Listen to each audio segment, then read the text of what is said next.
भगवान भास्कर की आराधना के महालोक पर्व छठ का शुभारंभ हो चुका है। शहर शहर, गांव-गांव, घर-घर में छठ की भक्ति में छठा देखने को मिल रही है। छठ पूजा के गीत माहौल में गूंज रहे हैं और व्रत करने वालों से लेकर उनके घर में ही नहीं बल्कि समाज में हर तरफ इस अनूठे पर्व के प्रति श्रद्धा, आस्था और इसके लिए पवित्रता की झलक नजर आ रही है। 4 दिनों के छठ पर्व की शुभ शुरुआत नहाय खाए के साथ हुई, जब व्रतियों ने स्नान किया और इसके बाद परंपरा के अनुसार चावल, सेंधा नमक के साथ बनी चने की दाल और लौकी की सब्जी का भोजन किया गया। नहाय खाए के बाद छठ पूजा का दूसरा महत्वपूर्ण चरण खरना है, जिसका आयोजन पर्व के दूसरे दिन होता है। इस बार रविवार की शाम को हर उस घर में खरना पूजा का आयोजन होगा जहां परिवार का कोई न कोई सदस्य छठ पर्व कर रहा है। कार्तिक शुक्ल चतुर्थी तिथि को नहाय खाए से छठ पूजा का शुभारंभ होता है, जबकि कार्तिक शुक्ल पक्ष की पंचमी तिथि को इसमें खरना पूजा होती है। खरना के अवसर पर व्रती दिन भर उपवास करते हैं। खरना के दिन सूर्यास्त के बाद चावल और गुड़ की खीर और रोटी का प्रसाद बनाया जाता है। व्रती रात में पूजा करने के बाद उपवास खोलते हैं, फिर खरना का प्रसाद सभी को बांट दिया जाता है।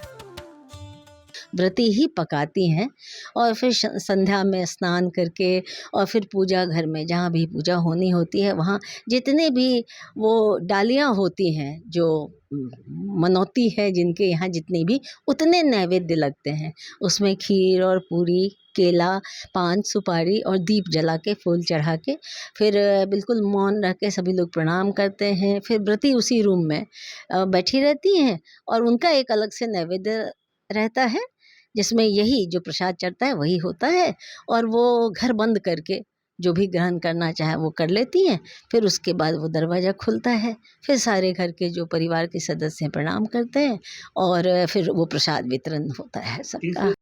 वैसे तो छठ पर्व में शुरू से अंत तक हर पल शुद्धता और स्वच्छता का खास ख्याल रखा जाता है, लेकिन खरना के विधान का संबंध विशेष रूप से शरीर और मन की शुद्धि से है। खरना का अर्थ ही है शरीर और मन को शुद्ध करना। माना जाता है कि व्रती इस दिन कर्म, मन और विचारों से शुद्धता प्राप्त करते हैं। मान्यता है कि खरना के दिन से ही छठी मैया का आगमन होता है। खरना के बाद 36 घंटे के व्रत की शुरुआत होती है, इसलिए इसे छठ व्रत का मुख्य हिस्सा माना जाता है। इसलिए व्रती खरना के दिन पूरी पवित्रता और स्वच्छता के साथ छठी मैया और सूर्य देव को अर्पित करने के लिए विशेष प्रकार का महाप्रसाद तैयार करते हैं। नहाय खाए के बाद अगले दिन खरना का दिन आरंभ होता है, जहाँ पे महिलाएं दिन भर बिना पानी बिना खाना का उपवास करती है और रात के वक्त पे मिट्टी के चूल्हे पे खीर और रोटी जो भी होता है वो तैयार करती है, प्रसाद महाभोग, और फिर वो छठ मैया को अर्पित करके फिर उसे ग्रहण करती है शांत वातावरण में। मान्यता है कि खरना का प्रसाद दिव्य गुणों वाला होता है, इसलिए व्रतियों के अलावा इसे परिवार के लोगों के साथ साथ दोस्तों, पड़ोसियों और दूसरे लोगों के बीच भी बांटा जाता है, जो सामाजिक सौहार्द के संदेश का प्रतीक है। व्रतियों का आशीर्वाद लेकर श्रद्धा भाव से लोग इस प्रसाद को ग्रहण करते हैं।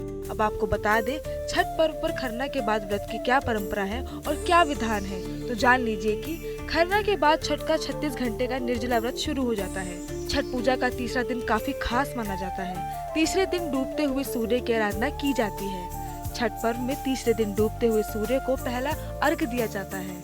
व्रती अपने पूरे परिवार के साथ मिलकर अर्घ देते हैं। फिर नेक्स्ट डे हमारा संध्या अर्घ का होता है, जिसमें कि हम सुबह से ही उसके लिए तैयारी करते हैं। ठेकुआ बनाते हैं, प्रसाद चावल के आटा का पीस के उसका बनाते हैं। देन जितने भी मार्केट में जो भी फल मिलते हैं वो सारे लाते हैं हम लोग, उसको धो के फिर अच्छे से धो करके उस पर टीका लगा के सूप सजाते हैं, डाला सजाते हैं। फिर शाम को हम लोग नदी किनारे जाते हैं, सूर्य भगवान डूबते हुए सूर्य का पूजा करते हैं, उसमें अर्घ देते हैं, भगवान सूर्य को नमन करते हैं। संध्या अर्घ इस तरह से खत्म होता है हमारा। इस बार सोमवार 27 अक्टूबर को सूर्यास्त के समय सूर्य देवता को छठ पर्व का पहला अर्घ दिया जाएगा। छठ पूजा के चौथे और अंतिम दिन व्रती उगते हुए सूरज को अर्घ देते हैं और व्रत का समापन करते हैं। छठ पर्व के चौथे दिन इस बार मंगलवार 28 अक्टूबर को उगते हुए सूरज को अर्घ्य दिया जाएगा। इसके बाद पारण करने के साथ ही छठ पर्व का समापन होगा। तो सूर्य को अर्घ्य देने के साथ लोग स्वास्थ्य की, सुख की, प्रकाश की कामना करते हैं और उसके बाद उस अर्घ्य के साथ फिर ये व्रत समाप्त होता है। फिर व्रती जो हैं वो स्नान करके निकलती हैं, लोग उन्हें प्रणाम करते हैं, उन्हें प्रसाद मिलता है और इस तरह से ये 4 दिनों का व्रत संपन्न होता है। और तब व्रती जो है सो वो कुछ भी प्रसाद ग्रहण करती है चौथे दिन। छठ पर्व करोड़ों लोगों की आस्था का प्रतीक है, प्रकृति की उपासना की बेहद अनोखी मिसाल है।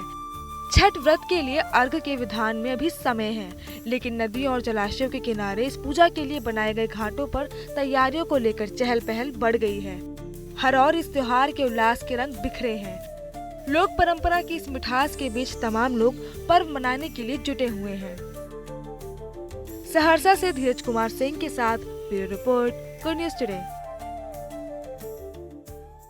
अगर आप मुझसे जुड़ करके अपनी समस्याओं का समाधान चाहते हैं और चाहते हैं कि आपकी समस्याओं को ज्योतिष के माध्यम से सुलझाया जाए, तो आप हमसे संपर्क कर सकते हैं, जुड़ सकते हैं एस्ट्रो तक पर।